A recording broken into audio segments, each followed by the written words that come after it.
ചേച്ചി ചേച്ചി ഇങ്ങനെ വിഷമിക്കല്ലേ. എന്തെങ്കിലും ഒരു വഴി ഏട്ടൻ കാണും. എന്തു വഴി? എന്റെ മോൾക്ക് യോഗമില്ല. അങ്ങനെ കരുതി സമാധാനിക്കാം.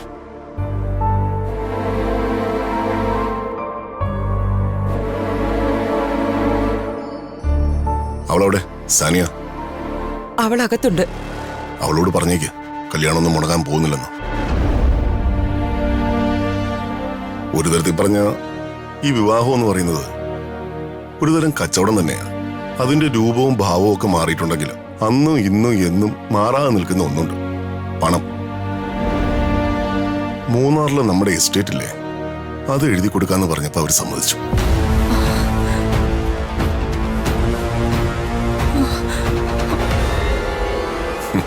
എന്തായാലും കല്യാണം മുടങ്ങില്ല, അത് നടക്കും.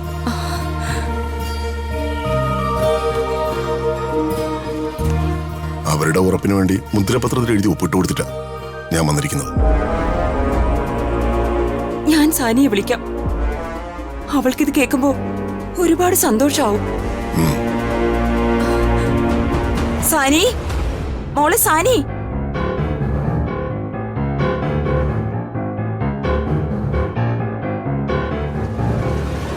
വല്യമ്മാവും പറഞ്ഞത് മോള് കേട്ടോ? അത് നടക്കൂന്ന്. എല്ലാ പ്രശ്നങ്ങളും പരിഹരിച്ച അമ്മാവൻ വന്നിരിക്കുന്നത്. ഇതിന് നിന്നോട് എങ്ങനെ നന്ദി പറയണോന്ന് എനിക്കറിയില്ല. വലിയൊരു സങ്കടത്തിന്ന നീ ഞങ്ങളെ രക്ഷിച്ചത്. അതെന്റെ കടമയല്ലേ ചേച്ചി. നിങ്ങൾക്കൊരു വിഷമം വരാതെ നോക്കേണ്ടത് ഞാനല്ലേ. ഇവളുടെ കല്യാണം മുടങ്ങിയ അതിന്റെ നാണക്കേട് ആർക്കാ? എനിക്കല്ലേ. അങ്ങനെ വരെ ഞാൻ സമ്മതിക്കില്ല.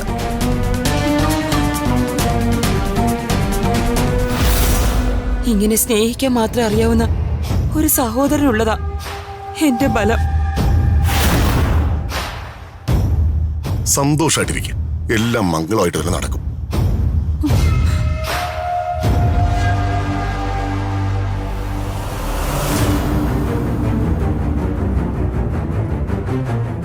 എന്താ ഇതെന്താ നിങ്ങളുടെ ഏട്ടൻ ഈ കാണിക്കുന്നത്? സാനിയുടെ കല്യാണം നടത്താൻ 50 ഏക്കറോ? പുര കത്തുമ്പോ വാഴ വെട്ടുകയെന്ന് കേട്ടിട്ടുണ്ട്. അതാ ഇപ്പൊ നിങ്ങളുടെ ചേച്ചി ചെയ്യുന്നത്. എനിക്ക് എന്ത് ചെയ്യാൻ പറ്റും? ഏട്ടൻ തീരുമാനിക്കുന്നു, നടത്തുന്നു. ഇതാണ് കുഴപ്പം. ഏട്ടൻ എന്തെങ്കിലും തീരുമാനിച്ചാ ആരും എതിർക്കില്ലെന്ന് അംബിക ചേച്ചിക്ക് നന്നായിട്ടറിയാം. അതുകൊണ്ടാ സങ്കട കണ്ണീരൊഴുക്കി അവരിത് മുഴുവൻ നേടിയെടുക്കുന്നത്. വിഷമാ അവര്, വിഷം. ഏട്ടന് ചേച്ചിയോടുള്ള സ്നേഹം എത്ര വലുതാണെന്ന് നിനക്കും അറിയാവുന്നതല്ലേ? ചേച്ചിക്ക് വേണ്ടി ഏട്ടൻ എന്തും ചെയ്യും. ആ മാനസികാവസ്ഥ അവർ മുതലെടുക്കുന്നത്. ഋതികയുടെ അമ്മ പത്മാവതി അവരെങ്ങനെ ഇവിടുന്ന് പോയത്? ഈ അംബിക ചേച്ചി കാരണം. വളരെ തന്ത്രപരമായിട്ട് ചേച്ചി അവരെ ഇവിടുന്ന് പുറത്താക്കി. ഈ സ്വത്ത് മുഴുവൻ തട്ടിയെടുക്കണം, അതാ ചേച്ചിയുടെ മനസ്സിൽ. എനിക്കും അറിയാഞ്ഞിട്ടൊന്നുമല്ല. ഏട്ടന് ചേച്ചി എന്ന് വെച്ച ജീവനാ. അതങ്ങനെ ഇരിക്കുന്നിടത്തോളം കാലം നമുക്കൊന്നും ചെയ്യാൻ പറ്റില്ല. വേണ്ട, ചെയ്യണ്ട. സാനിയ മാത്രല്ല, പെൺകുട്ടികള് ഇവിടെ വേറെ 2 പേരുണ്ട്. അവർക്കും കൂടെ അവകാശപ്പെട്ടതാ ഒരാൾക്ക് മാത്രമായിട്ട് എടുത്തു കൊടുക്കുന്നത്. അവസാനം 10 പൈസ കയ്യിലില്ലാതെ നമ്മളൊക്കെ തെരുവിലേക്ക് ഇറങ്ങേണ്ടി വരുമെന്നാ എനിക്ക് തോന്നുന്നത്. അങ്ങനൊന്നും സംഭവിക്കില്ല എന്ന് നിങ്ങൾക്ക് തോന്നുന്നതല്ലേ? ഒന്ന് പതുക്കെ, ആരും കേക്കണ്ട. നീ വാ. നമ്മളിങ്ങനെ മാറിയെന്ന് സംസാരിക്കുന്നതും ചേച്ചി അങ്ങനെ കണ്ട അത് പ്രശ്നമാ. ഇങ്ങനൊരു പേടിത്തൊണ്ടൻ ഇതാ ചേച്ചിക്ക് വളാവുന്നത്. പറയാനുള്ളത് ഞാൻ പറഞ്ഞു. തടയേണ്ടത് തടയേണ്ട സമയത്ത് തടഞ്ഞില്ലെങ്കിൽ അനുഭവിക്കേണ്ടി വരും. അന്ന് കയ്യും കാലും ഇട്ട് അടിച്ചിട്ട് ഒരു പ്രയോജനം ഉണ്ടാവില്ല. നീ വാ.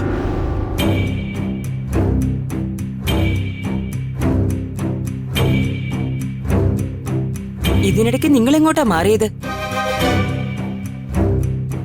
അവിടെ നിന്ന് എന്തൊക്കെയോ കുശുകുശുക്കുന്നത് കണ്ടല്ലോ.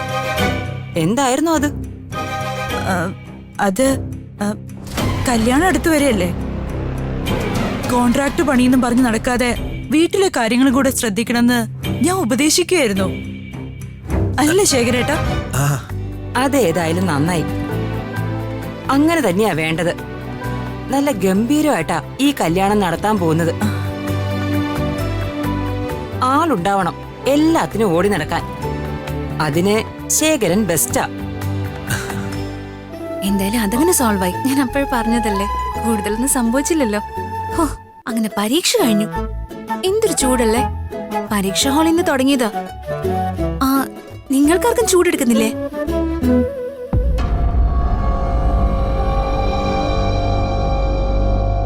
എനിക്കെടുക്കുന്നുണ്ട്.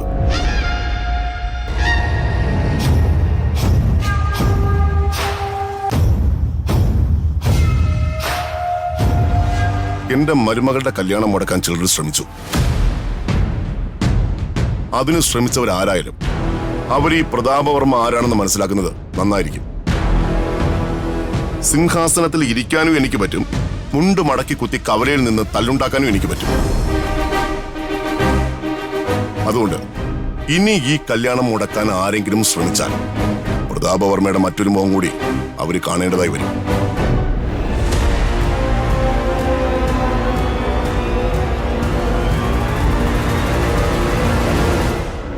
ഈ കല്യാണം നടക്കും മോളെ. പ്രശ്നങ്ങളൊക്കെ നിന്റെ അച്ഛൻ പറഞ്ഞു തീർത്തു. ഹോ, അമ്മേ ആശ്വാസം. അതെന്താ നീ അങ്ങനെ പറഞ്ഞേ? അല്ല, മൊത്തത്തിൽ ചൂടാണല്ലോ, അതിൽ നിന്നൊരു ആശ്വാസം കിട്ടിയെന്ന് പറഞ്ഞതായിരുന്നു. പരീക്ഷയായിരുന്നല്ലോ, അതിന്റെയൊക്കെ ചൂട് വേറെയുണ്ട്. ഒന്ന് കുളിക്കണം, ഫ്രഷ് ആവണം. ആ മോള് വാ.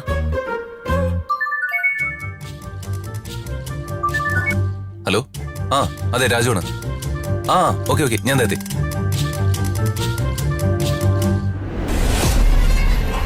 അവളെ ഒരു പാഠം പഠിപ്പിച്ചില്ലെങ്കിൽ എന്റെ പേര് അംബിക എന്നല്ല. അവളെ ശരിയാക്കി കൊടുക്കുന്നുണ്ട് ഞാൻ. പ്രതാപൻ പറഞ്ഞതുപോലെയൊന്നും അല്ല. അംബിക പറയുന്നതേ ചെയ്യൂ, ചെയ്യാൻ പറ്റുന്നത് മാത്രമേ പറയൂ.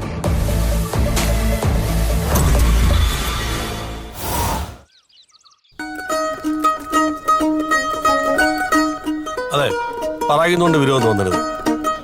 ഈ ചിക്കനിലെ മസാല പിടിച്ചിട്ടില്ല, അതുകൊണ്ട് കഴിക്കാൻ ഒരു ഹരമില്ല.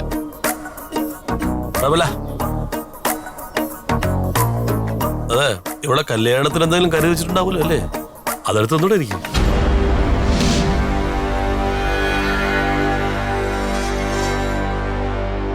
ഇവിടെ രണ്ടറ്റവും കൂട്ടിമുട്ടിക്കാനുള്ള പാട് ഞങ്ങൾക്ക് അറിയൂ. നീക്കിയിരിപ്പൊന്നുമില്ല ഇവിടെ. നുണയൊന്നും പറയണ്ട, ഞാനറിയാത്ത ആൾക്കാരൊന്നും അല്ലല്ലോ നിങ്ങൾ.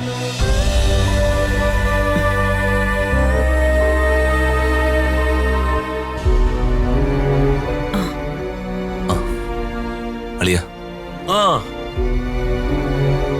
എങ്ങനെയുണ്ട് മന്ത്രിയുടെ വീട്ടിലെ ജോലിയൊക്കെ? നന്നായി പോകുന്നുണ്ട്. എന്റെ അളിയ, ഒരു മന്ത്രിയുടെ വീട്ടിലെ ഡ്രൈവറാ നീ. എന്നിട്ട് നിന്നെ കൊണ്ട് 10 കാശുണ്ടാക്കാൻ കഴിയുന്നില്ലല്ലോ. നിന്റെ സ്ഥാനത്ത് ഞാൻ വല്ല ആയിരിക്കണമായിരുന്നു. കൈക്കൂലി വാങ്ങി തകർത്തേനെ. പറഞ്ഞ പണം കൊണ്ടുവന്നിട്ടില്ലേ? അത് മുഴുവനും കിട്ടിയില്ല, കിട്ടിയതുകൊണ്ട് വന്നിട്ടുണ്ട്.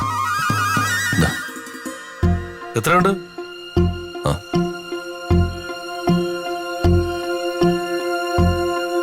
50,000. 50,000? ഒരു 4 ലക്ഷം രൂപ ഞാൻ പ്രതീക്ഷിച്ചത്. അളിയ, ഈ വീട് പണി എന്ന് പറഞ്ഞ എനിക്ക് ഒറ്റയ്ക്ക് പൊറുക്കാനൊന്നുമല്ല. അളിയന്റെ പെങ്ങൻ കൂടി ഉള്ളതാ.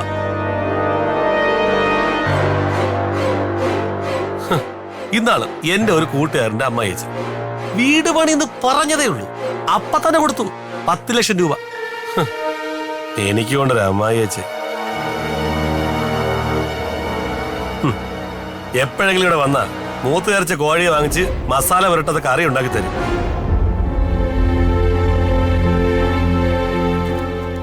എന്റെ ഗതികേട് അല്ലാന്ന് പറയാനാ. അളിയ, എന്നെ എന്ത് വേണോ പറഞ്ഞോ. പാവം എന്റെ അച്ഛനെ വെറുതെ വിട്ടേക്ക്. മനഃപൂർവ്വം അല്ലല്ലോ ഇങ്ങനെയൊക്കെ ചെയ്യുന്നത്. മനഃപൂർവ്വം ആണോ അല്ലേന്ന് എനിക്ക് അറിയണ്ട, എനിക്ക് എന്റെ കാശ് കിട്ടണം.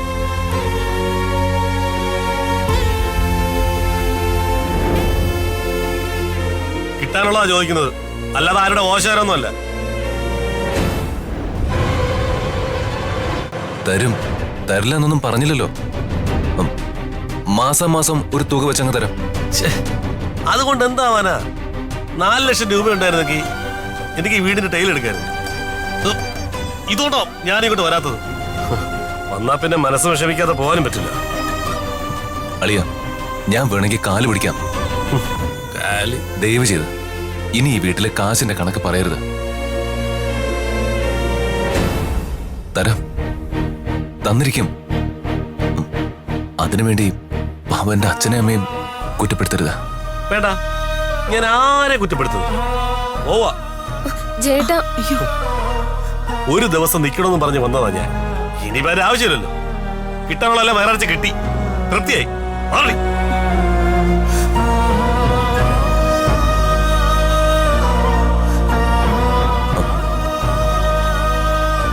അളിയ, അളിയനോട് ഇങ്ങനെ പിണങ്ങി പോകാൻ മാത്രം ഞാനൊന്നും പറഞ്ഞില്ലല്ലോ. ഈ കാശിന്റെ കണക്ക് പറയുമ്പോ അളിയൻ തിരിച്ചു പറയുന്ന ന്യായങ്ങളുണ്ടല്ലോ, അതും കേട്ട് കൈയും കെട്ടി നിൽക്കാനേ ഈ ജയനെ കൊണ്ട് പറ്റൂല. തിരിച്ചു വല്ലതും പറഞ്ഞാൽ അതിന് വലിയ വഴക്കാവും. അതൊഴിവാക്കാനാ ഇറങ്ങി പോകുന്നത്. എന്തായാലും അളിയെ കൊണ്ടുവന്ന പൈസ വേസ്റ്റ് ആക്കുന്നില്ല. ചേട്ടാ, മനസ്സ് വേദനിച്ചിട്ടാ ചേട്ടൻ പോകുന്നത്. എന്നെ ഓർത്തിട്ടാ അങ്ങേരൊരു കടുത്ത തീരുമാനം എടുക്കാത്തത്. ജനിക്കണമെങ്കിൽ പണക്കാരായ അച്ഛന്റെ അമ്മയുടെ മകളായിട്ട് ജനിക്കണം.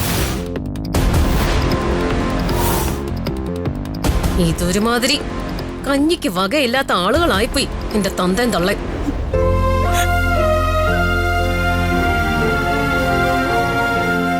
ചേച്ചി പോടാ.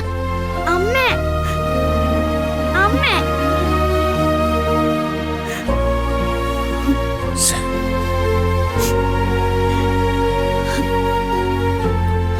അച്ഛാ, അച്ഛ, അമ്മേ, അമ്മ എന്തിനാ കരയുന്നത്? അമ്മേ, ഇതെല്ലാ തവണയും പതിവുള്ളതല്ലേ ഇങ്ങനെ വഴക്കിട്ട് പോകുന്നത്? എന്നാലും അവന്റെ കുത്തുവാക്കുകൾ കേൾക്കുമ്പോ ചങ്ക് പെടയ്യാ മോനെ. നിന്റെ ചേച്ചി അവന്റെ പക്ഷത. എല്ലാം സഹിക്കാൻ നീ മാത്രം. അതൊന്നും സാരില്ലമ്മേ. എന്റെ യോഗ ഇതായി പോയി. അത് വേറെ ആരെങ്കിലും വിചാരിച്ചാ മാറ്റാൻ പറ്റുമോ?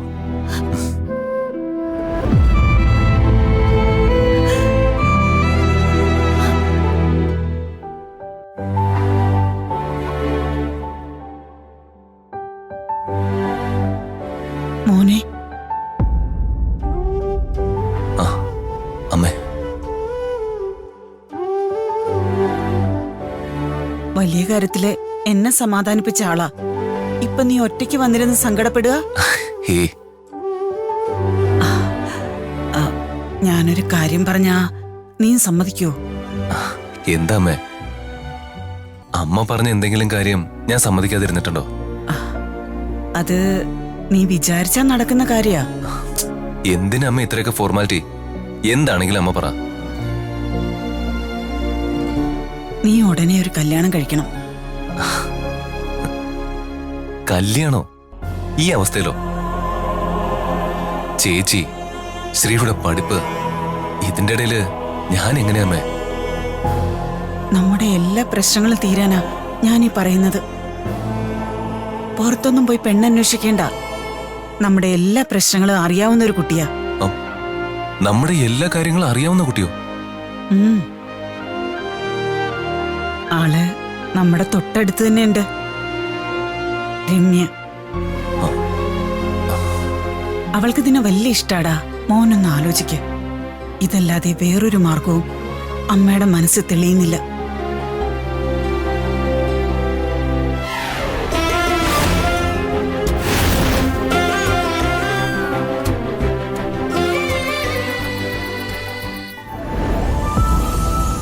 ഫ്രണ്ട്സ് എല്ലാം ചോദിക്കാൻ തുടങ്ങി എപ്പോഴാ നമ്മുടെ കല്യാണമെന്ന്. അല്ല, ഞാനെന്താ മറുപടി പറയണ്ടേ? സാധാരണ ഇത്തരം കാര്യങ്ങളിലും മുൻകൈ എടുക്കേണ്ടത് ആണുങ്ങളല്ലേ? ഇവിടെയാണെങ്കി ഈ ഒരാൾക്ക് എന്നെ കുറിച്ച് ഒരു ചിന്തയില്ല. എന്താ കഷ്ടമുണ്ട് കേട്ടോ. എന്നോടൊന്നും പറയാല്ല. എന്തെങ്കിലുമൊക്കെ പറയുന്നേ. ആരോടാ നീ സംസാരിക്കുന്നേ? ആരോട്? ആരോടുമില്ല. എനിക്കൊന്നും മനസ്സിലാവുന്നില്ല എന്ന് നീ വിചാരിക്കണ്ട. നീ ഒന്ന് പുറത്തേക്ക് വന്നേ.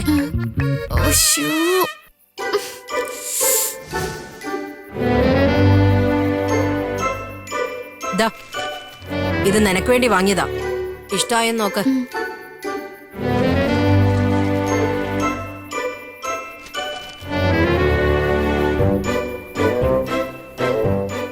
കുഴപ്പമില്ല. അല്ലാതെ ഇഷ്ടമായിട്ടില്ല. രമ്യക്കിപ്പോ ഈ ലോകത്ത് വേറൊന്നും ഇഷ്ടാവില്ലമ്മേ. മനസ്സേ ഒരേ ഒരു ഇഷ്ടത്തിലേക്ക് ചുരുങ്ങിയിരിക്കുവല്ലേ. രാജു അല്ലേ? എന്ത് യോഗ്യതയാടി അവനുള്ളത്? നമ്മുടെ വാടാക്കാരനാ, ദരിദ്രനാ. ആ മോഹം അങ്ങ് മനസ്സിൽ വെച്ചിരുന്നാ മതി. അതൊന്നും നടക്കാൻ പോകുന്നില്ല. ഞാൻ ആരെ സ്നേഹിക്കണം, കല്യാണം കഴിക്കണം എന്നൊക്കെ ഞാനാ തീരുമാനിക്കുന്നത്. എനിക്ക് രാജുവിന് ഇഷ്ടമാണെങ്കിൽ അത് നടന്നിരിക്കും. അതെന്ത് വർത്തമാനാ അവളെ പറയുന്നത്? ഞങ്ങളുടെ ഇഷ്ടം കൂടി നീ നോക്കണ്ടേ? ഞങ്ങൾ നിന്റെ മാതാപിതാക്കളല്ലേ? നിന്റെ ഭാവിയെക്കുറിച്ച് ഞങ്ങൾക്കും ഇല്ലേ ചില മോഹങ്ങളും സ്വപ്നങ്ങളും ഒക്കെ? പിന്നെ നിത്യരോഗിയ രാജുവിന്റെ അച്ഛൻ, അത് മോൾക്ക് ഓർമ്മ വേണം. ഞാൻ അച്ഛനെ അല്ല മകനെയാ സ്നേഹിക്കുന്നേ. അത് നടക്കില്ലെന്നാ പറഞ്ഞത്. നമ്മുടെ നിലയ്ക്കും വിലയ്ക്കും ചേർന്ന ബന്ധം അല്ല അത്. ഈ ജീവിതം എന്ന് പറയുന്നതേ നീ കാണുന്ന സിനിമ പോലെയൊന്നും അല്ല.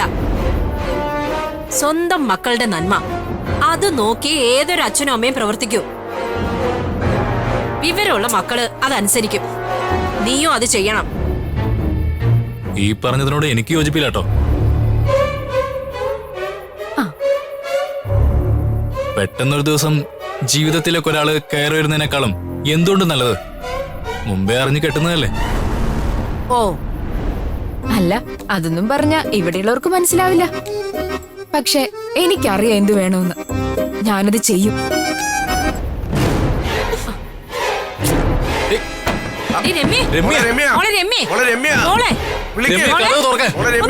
നിന്റെ ആഗ്രഹം ഞാൻ നടത്തിത്തരും.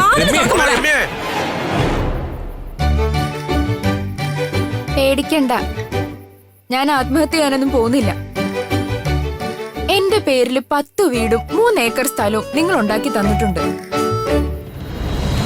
പക്ഷേ ഒരു പെൺകുട്ടി ആഗ്രഹിക്കുന്നത് സ്വത്ത് മാത്രമല്ല,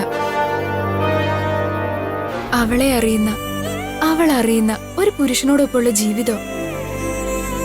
അതിന് ഞാൻ കണ്ടെത്തിയിരിക്കുന്ന ആള് രാജുവാ. രാജുവിനെ ഞാൻ കല്യാണം കഴിക്കും.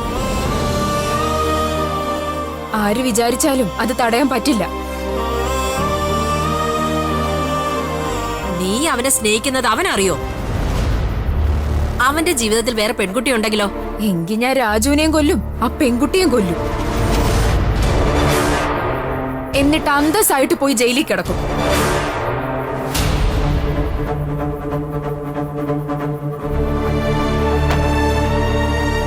പ്രേമം സിനിമ ഇറങ്ങിയ സമയത്ത് അതിന് വിട്ടില്ലെന്നും പറഞ്ഞ് ഇവിടെ രമ്യ കാട്ടിക്കൂട്ടിയ പുകലൊക്കെ ഓർമ്മയുണ്ടല്ലോ.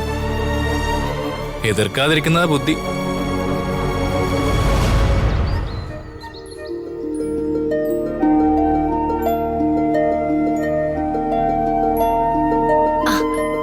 ചേച്ചി, ദേ ഈ നെക്ലസ് ഒന്ന് ഇട്ട് നോക്കിയേ.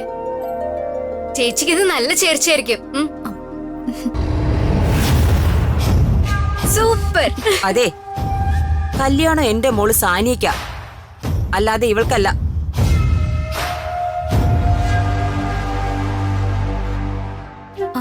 ഈ നെക്ലസ് നിനക്ക് ഇഷ്ടപ്പെട്ടോ? നീ ഇതൊന്ന് ഇട്ട് നോക്കേ.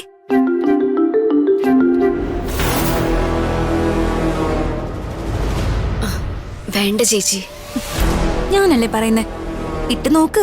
അതെ, അതൊന്നും പറ്റില്ല. അതവിടെ വച്ചേ. ഇതൊന്നും നിങ്ങളായിട്ട് സ്വന്തം കയ്യിലെ കാശ് കൊടുത്ത് വാങ്ങിയതൊന്നും അല്ലല്ലോ. എല്ലാം ഇവിടുത്തെ സ്വത്തല്ലേ, ഈ കുടുംബത്തിലെ സ്വത്ത്.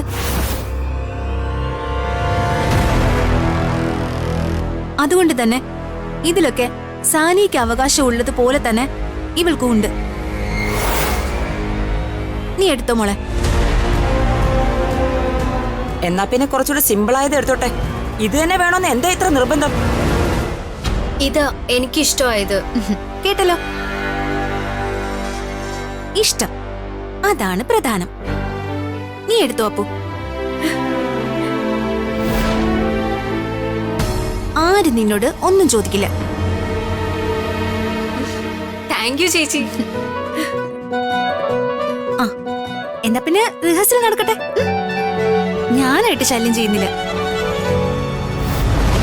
നീ കണ്ടോടി, ഇതിന് ഞാൻ പകരം ചോദിച്ചിരിക്കും. എന്റെ മോൾക്ക് അവകാശപ്പെട്ട ആഭരണം ആ പെണ്ണിനെടുത്തു കൊടുക്കാൻ നീ കാണിച്ച ധൈര്യമുണ്ടല്ലോ, അതിന് നീ വില കൊടുക്കേണ്ടി വരും. വലിയ വില.